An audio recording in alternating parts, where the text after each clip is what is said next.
Alright, so I got a couple hours to kill. Can't get anything done, so I thought I'd tell you a story. This is the Sandpiper knife fight story. Kathy and Dave are sitting up going, what? Yeah, well, Kathy was my ex-wife, and she worked down at a place called Sandpiper. And my band had played down there. It was just a place we hung out. We were down there one weekend. Me and Dave, my ex-wife's new husband, who we hit it off. Couldn't get along with Kathy, but Dave was all right. I love the cat, you know, I'm just messing with you. But I speak the truth. Anyway, we go in this bar, and we're sitting at a table and drinking Long Island iced teas. And I'm watching everybody dancing. I noticed this one rough-looking dude just eyeball me up one side, gave me the mad dog like crazy. And I look over at Dave and I says, Dave, look at that guy over there. He's tripping on something, but don't stare at him too much. I don't want any trouble, you know. Me and Dave been working on our boxing and stuff at home and stuff. It ain't like we ain't accustomed to it, but it's just, you know, I don't need cops and lawyers and judges and all that. And this fellow was gonna start it up with somebody. So we go on, I mean, we must have sat there drinking we sat there and drank till the place closed. And we see Psycho Man, who's been mad dogging us every minute. He's there with two girls who are obviously underage, and he has not taken his eyes off of me or Dave. Just, it was ridiculous. But they get up to leave, and I just said, Kathy and Dave, just chill, let them get out, get away from the front doors, and we've had a nice time. Let's just go home. No, we gave it about 15 minutes, and then we had to get out because they were closing the place. And so we go out the door, and this fool and his two girls are across the way, and he's hollering stuff. Now Dave's, you know, he's all for it. He wants to go try his boxing skills out on this fella. But I actually got him going the other way. I'm like, Dave, let's just go, man. We've had a good time. I got more beer at home. I don't want to spend the rest of the night in a jail or talking to cops. Let's just go. Yeah, you're right, Chaz. Yeah. Well, we turn and walk off, and the mad dog over there got to yell one more thing. And that was just too much for Kathy. Whatever he said, I'm deaf. I don't know what he said.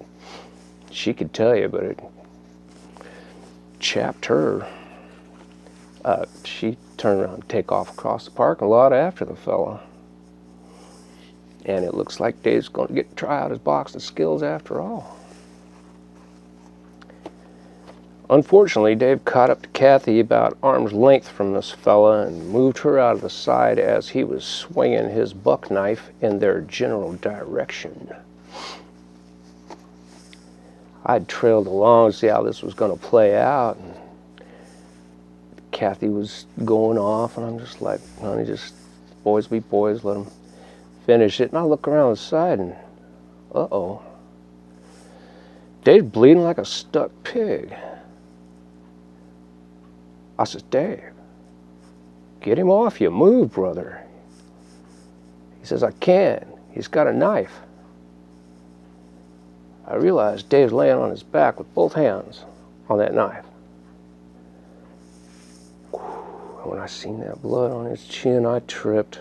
Man, it ain't right jumping into somebody else's stuff, but that was... I hit that guy with 5 solid front kicks to the head, and he didn't budge. I backed up and threw a flying knee in the side of him and shoved him off at Dave and came down to side control on top of him, dropping elbows in his face. Nothing.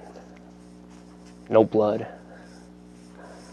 he's just picking us up. Dave's still got that one hand. The guy's kind of, you know, I think Dave was on top of one of his legs and under the other one, and he's holding that knife. Well, this guy is like, I don't know what's going on. I've never seen anything like it. I'm hitting him point blank and driving his head into the gravel. Nothing. No blood, just kind of white, you know, skin turned kind of white. And he's picking us up. And Dave starts yelling, Chuck, I can't hold the knife anymore. And I, bam, bam. And I said, did he let go of it yet? No, and I'm losing it. Well, if Dave lets go of that knife, I don't ever get out of there alive. And right at that minute, you know, I'm not gonna let him up. Let him stand up with a knife. I'm thinking jump up and stomp his head, but he might be too fast.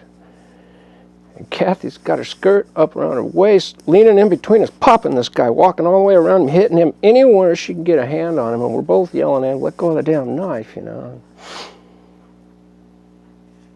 All of a sudden, out of blue, the same angel that has showed up a number of times. Those are other stories, but whoever this female spirit is, she's always in the crowd. And she always stops it right when it was just about to go fatal. This person, whoever you are, she just stepped out of the crowd, turned sideways, straddled that guy's arm, and dropped and sat on his arm with both hands next to Dave's. And the two of them kept me from fucking dying. And the two of them got that knife out of his hand while me bashing him in the face wasn't doing shit, and he was still picking us all up. When Dave finally yelled, he let go of the knife. The guy's still going. And we got off him, and I wanted to box him, but, you know, I figured Dave's arms are gassed. How's he going to box the guy? But he was chapped too, you know, and he wanted some shots at him. I lost track of what happened there. Somewhere in there, the police show up. The girl who saved the day is gone. We go home, and there's some court nonsense back and forth that I mess my memories up. Kathy straightened me out on it. But nowadays, I drive down that road, and the sandpiper had been bulldozed. There's a coffee shop there, a bunch of chain link fence and heavy equipment and stuff. But there was a time. Yeah, well, anyway, that's the sandpiper knife fight story. That's all we have time for today, boys and girls. See you next time.